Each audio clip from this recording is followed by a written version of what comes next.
നമ്മളിപ്പോൾ ലുലു മാളിലാണുള്ളത്. നമ്മൾ ഓർഡർ ചെയ്തത് ഒരു പരിപ്പോടെ ചായയാണ്. അതിന്റെ ചാർജ് എന്ന് പറയുന്നത് 55 രൂപയാണ്.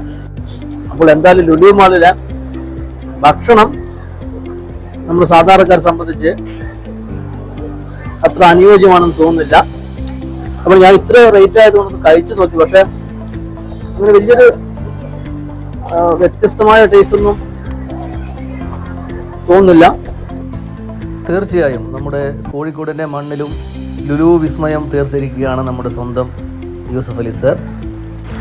തിരുവനന്തപുരത്തും അതുപോലെ എറണാകുളത്തുമുള്ള ലുലു മാളിൻ്റെ അത്രത്തോളം വിസ്തൃതിയോ സൗകര്യമോ ഒന്നും ഇല്ലെങ്കിലും സാധാരണക്കാരന് ആവശ്യം വേണ്ട സാധനങ്ങളും വിദേശ രാജ്യങ്ങളിൽ കണ്ടുവരുന്ന ഐറ്റംസ് ഒക്കെ ഇവിടെ ലഭ്യമാണ്.